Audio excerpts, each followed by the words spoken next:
माननीय जेपी नड्डा जी को जून 2024 तक के लिए राष्ट्रीय अध्यक्ष पद पर एक्सटेंशन दिया गया। बिहार भाजपा के लिए इसलिए भी बहुत खुशी की बात है क्योंकि हमारे राष्ट्रीय अध्यक्ष जी का पूरा बचपन, जन्म, शिक्षा सभी पटना में ही हुआ है। 28 और 29 जनवरी को प्रदेश कार्य समिति दरभंगा में बिहार की होने जा रही है। हमारे सभी जिलों की कार्य समिति 5 फरवरी से पहले हो जाएगी और सभी मंडलों की कार्य समिति 12 फरवरी से हो जाएगी। जितना 1990 तक की जितनी हिंदुस्तान की का शेयर था दुनिया की अर्थव्यवस्था में, उतना शेयर हम केवल 8 वर्षों में बढ़ाने में सफल हुए हैं। यह प्रधानमंत्री मोदी जी की, चाहे वह पीएलआई की नीति हो, औद्योगिकरण की नीति हो, देश के प्रति वेलफेयर की नीति हो, उसी का नतीजा है।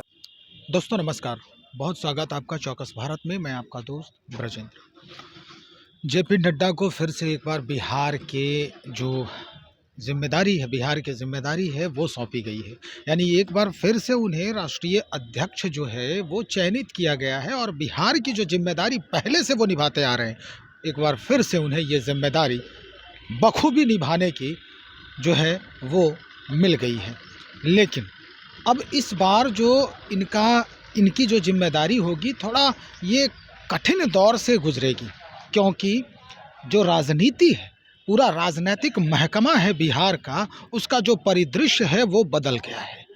पहले गठबंधन की सरकार थी, यानी एनडीए की सरकार थी, और अब महागठबंधन की सरकार है, यानी जनता दल यूनाइटेड और आरजेडी के साथ साथ 6 अन्य और जो लोग हैं पार्टी वाले, वो भी उनके साथ सहयोगी के तौर पर काम कर रहे हैं। अब स्थिति ये होती है कि जेपी नड्डा के लिए ये बहुत बड़ी चुनौती साबित हो सकती है कि क्या जो 2024 में लोकसभा के चुनाव हैं और 2025 में विधानसभा के जो चुनाव होंगे, उसमें भारतीय जनता पार्टी का जो अस्तित्व है वो किस कदर इस राज्य को या तो उबारेगा या फिर डुबा देगा। अब ये जो परिस्थिति बनेगी, ये जेपी नड्डा को ही संभालना होगा। लेकिन खैर, कई ऐसी बातें सामने आएंगी निकल के।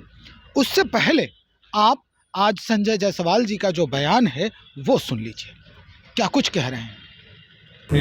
खुशी की बात है और बिहार भाजपा के लिए और ज़्यादा उत्साहवर्धक बात है कि 16-17 को जो राष्ट्रीय कार्य समिति हुई, उसमें माननीय जेपी नड्डा जी को जून 2024 तक के लिए राष्ट्रीय अध्यक्ष पद पर एक्सटेंशन दिया गया। बिहार भाजपा के लिए इसलिए भी बहुत खुशी की बात है क्योंकि हमारे राष्ट्रीय अध्यक्ष जी का पूरा बचपन, जन्म, शिक्षा सभी पटना में ही हुआ है। इसलिए बिहार के भारतीय जनता पार्टी माननीय राष्ट्रीय अध्यक्ष जी को अपना अंग समझती है और यहीं से वह उनका राजनीतिक सफर इमरजेंसी के दौरान एक अखिल भारतीय विद्यार्थी परिषद के कार्यकर्ता के रूप में, युवा मोर्चा के कार्यकर्ता के रूप में शुरू हुआ और पूरे आज वह हमारे देश के राष्ट्रीय अध्यक्ष हैं। इसके साथ ही चूँकि यह एक परंपरा है कि राष्ट्रीय कार्य समिति के बाद हमारे प्रदेश की और मंडलों की कार्य समिति होती है। 28 और 29 जनवरी को प्रदेश कार्य समिति दरभंगा में बिहार की होने जा रही है। हमारे सभी जिलों की कार्य समिति 5 फरवरी से पहले हो जाएगी और सभी मंडलों की कार्य समिति 12 फरवरी से हो जाएगी तक हम कर लेंगे। इस पूरे चेन का कारण यह होता है कि जो राष्ट्रीय कार्य समिति में कार्यक्रम तय होते हैं, राष्ट्रीय कार्य समिति में जो चीज़ें मार्गदर्शन मिलता है, वह हम मंडल के कार्यकर्ताओं तक उन निर्देशों को पहुंचा सकें और उसके हिसाब से मंडलों में हम अपना कार्य कर सकें, भाजपा का प्रत्येक कार्य हो सके। भाजपा बिहार के लिए इसलिए भी गर्व की बात है कि जो राजनीतिक प्रस्ताव आया उसमें बिहार के उपचुनावों का भी अलग से उस विजय का, गुजरात चुनाव के विजय के साथ बिहार के भी उपचुनावों के विजय की चर्चा हुई। इसके लिए भी हम अपने केंद्रीय नेतृत्व को आभार व्यक्त करते हैं। और देश आर्थिक महाशक्ति कैसे बने, इसकी पूरी एक विस्तृत चर्चा हुई है। और हमें गर्व है कि माननीय प्रधानमंत्री श्री नरेंद्र भाई मोदी जी के नेतृत्व में आज जो हम दुनिया की 10वीं अर्थव्यवस्था थे 2014 में, आज हम दुनिया की 5वीं अर्थव्यवस्था के रूप में बन चुके हैं। दुनिया में हमारा जो जीडीपी में हिस्सा था, जो 2014 में पूरे दुनिया में 2.5% था, और यहाँ मैं यह भी बता दूं कि हमारे माननीय अटल जी के आने से पहले केवल 1% जीडीपी में हिस्सा होता था। 2.5% से पूरे दुनिया के हिस्सेदारी में 3.6%, महज 8 वर्षों में जितना 1990 तक की जितनी हिंदुस्तान की का शेयर था दुनिया की अर्थव्यवस्था में, उतना शेयर हम केवल 8 वर्षों में बढ़ाने में सफल हुए हैं। यह प्रधानमंत्री मोदी जी की, चाहे वह पीएलआई की नीति हो, औद्योगिकरण की नीति हो, देश के प्रति वेलफेयर की नीति हो, उसी का नतीजा है कि आज पूरे दुनिया में हमारी हिस्सेदारी 3.6% हो चुकी है। और इसके लिए भी हम माननीय प्रधानमंत्री जी का आभार व्यक्त करते हैं। प्रदेश कार्य समिति के बाद हमारी भारतीय जनता पार्टी जो राष्ट्रीय कार्यक्रम है उन सबों में लग जाएगी। हम माननीय प्रधानमंत्री नरेंद्र भाई मोदी जी का आभार व्यक्त करते हैं कि बिहार में, पटना में भी G20 सम्मेलन के लिए पटना को भी केंद्र चुना गया है। आज तक पूरे दुनिया में कहीं भी G20 सम्मेलन होता है तो केवल या तो उसके देश की राजधानी में होता है या आर्थिक राजधानी में होता है, इससे बाहर कभी नहीं गया है।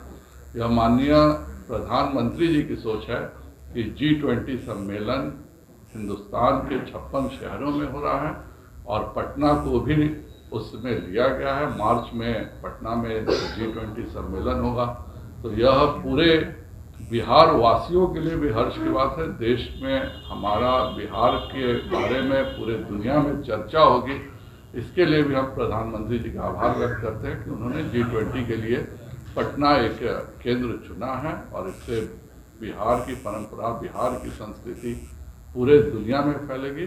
उसका भी हम आभार व्यक्त करते हैं। और जो ये पूरी हमारी कार्य समिति है, इससे कार्यकर्ताओं में नया उत्साह आएगा, नया जोश आएगा और हम जो अपना लक्ष्य है उस पर निश्चित पहुंच सकेंगे। तो सुना आपने कि किस तरह से वो प्रधानमंत्री नरेंद्र मोदी की जो बातें हैं उसको दोहरा रहे हैं और जिस तरह से आर्थिक ग्रोथ हुआ है अपने देश में, जिसकी प्रतिशतता जो है वो निरंतर बढ़ते जा रही है, इस पर इन्होंने जो टिप्पणी की है वो समझने के लायक है।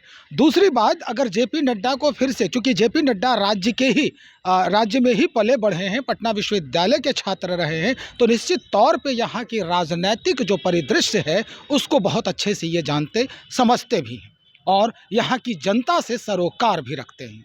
लेकिन ये बहुत बड़ी चुनौती 2024 और 25 में इनके सामने खड़ी होगी, क्योंकि अब महागठबंधन की सरकार है और इस सरकार को मात देना इनके लिए एक बड़ी चुनौती के रूप में सामने जरूर आएगी। खैर, आगे क्या कुछ होता है, कुछ दिन के अंदर पूरे कार्यकारिणी की बैठक होगी। एक और बड़ी खबर जो इन्होंने स्पष्ट किया है वो ये कि G20 का जो शिखर सम्मेलन है, इसका जो कार्यक्रम है वो पटना में भी रखा गया है। ये अपने देश के लिए ही नहीं बल्कि अपने राज्य के लिए भी ये काफ़ी ऐतिहासिक होगा और काबिले तारीफ भी होगा। चलिए देखते हैं आगे, और कुछ सामने कुछ आता है तो हम आपको बताने का प्रयास करेंगे। आप बने रहें हमारे साथ। बहुत शुक्रिया आपका।